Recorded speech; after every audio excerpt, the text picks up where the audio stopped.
आपने महसूस किया होगा कि जो लोग अच्छे कर्म करते हैं वो परेशान रहते हैं, वहीं जो बुरे कर्म करते हैं वो खुशी से रह रहे होते हैं। अच्छे कर्म करने वाले परेशान होते हैं कि आखिर उन्हें इतनी परीक्षा क्यों देनी पड़ रही है, जबकि जो अधर्म की राह में हैं वो खुश हैं और जिंदगी का लुत्फ उठा रहे हैं।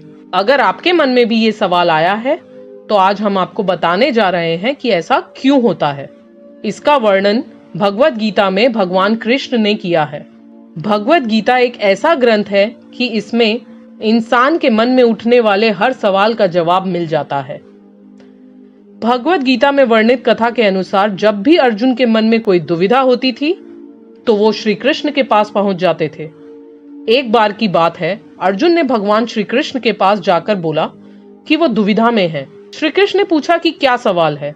अर्जुन ने कहा, मुझे ये जानना है कि अच्छे लोगों के साथ हमेशा बुरा ही क्यों होता है, वहीं बुरे लोग खुशहाल दिखते हैं। अर्जुन के मुंह से ऐसी बातें सुनकर श्री कृष्ण मुस्कुराए और कहा, मनुष्य जैसा सोचता है और महसूस करता है वैसा बिल्कुल नहीं होता है, बल्कि अज्ञानता की वजह से वो सच्चाई ही नहीं समझ पाता है।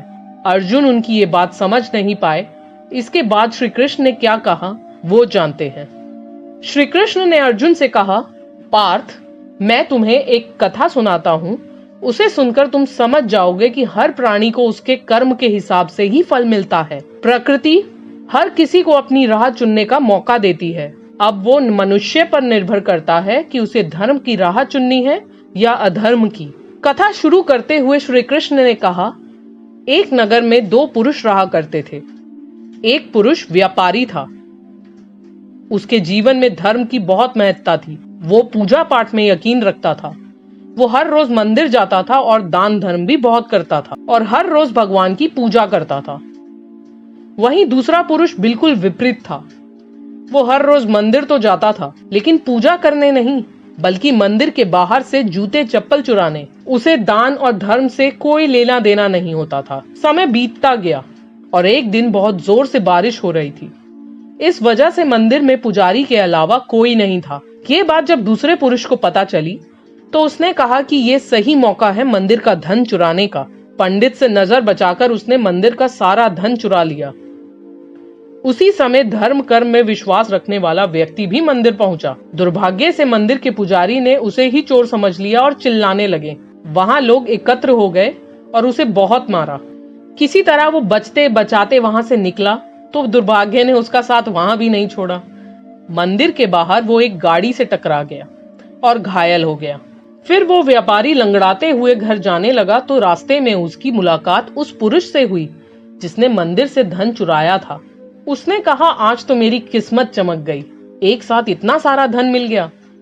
ये सब देखकर उसे बहुत बुरा लगा और उसने अपने घर से भगवान की सारी तस्वीरें निकाल दी। कुछ सालों बाद दोनों ही पुरुषों की मृत्यु हो गई। मरने के बाद जब दोनों यमराज की सभा में पहुंचे और भले पुरुष ने दूसरे व्यक्ति को देखा तो उसे बहुत गुस्सा आया। उसने क्रोधित होकर यमराज से पूछ ही लिया, मैं तो हमेशा अच्छे कर्म करता था, दान में विश्वास रखता था, उसके बदले जीवन भर मुझे अपमान और दर्द ही मिला, और इस व्यक्ति को नोटों से भरी पोटली, आखिर ऐसा भेदभाव क्यों? इस पर यमराज ने कहा, पुत्र, तुम गलत समझ रहे हो। जिस दिन तुम्हारी गाड़ी से टक्कर हुई थी वो दिन तुम्हारे जीवन का आखिरी दिन था, परंतु तुम्हारे अच्छे कर्मों की वजह से तुम्हारी मौत सिर्फ एक छोटी सी चोट में बदल गई। तुम इस दुष्ट व्यक्ति के बारे में जानना चाहते हो? दरअसल इसके भाग्य में राजयोग था, मगर इसके कुकर्मों और अधर्म की वजह से वो सिर्फ एक छोटी सी धन की पोटली में बदल गया। कथा सुनाने के बाद श्री कृष्ण अर्जुन से कहते हैं, पार्थ, क्या अब तुम्हें तुम्हारे सवाल का जवाब मिल गया? ऐसा सोचना कि भगवान तुम्हारे कर्मों को नजरअंदाज कर रहे हैं, ये बिल्कुल भी सत्य नहीं है। भगवान हमें कब क्या किस रूप में दे रहा है मनुष्य को समझ में नहीं आता है, मगर आप अच्छे कर्म करते रहे तो भगवान की कृपा हमेशा आप पर बनी रहती है। इसलिए अपने अच्छे कर्मों को बदलना नहीं चाहिए, क्योंकि उसका फल हमें इसी जीवन में मिलता है। इसलिए मनुष्य का फर्ज है कि वो हमेशा अच्छे कर्म करते रहें, क्योंकि श्री कृष्ण ने गीता में भी बताया है कि किसी के द्वारा किया गया कर्म बेकार नहीं जाता है, चाहे वो अच्छा हो या बुरा। हेलो दोस्तों, अगर आपको ये वीडियो पसंद आए तो आप इसे लाइक करें, सब्सक्राइब करें और शेयर करें अपने दोस्तों के साथ और कमेंट कर बताएं कि आपको क्या अच्छा लगा।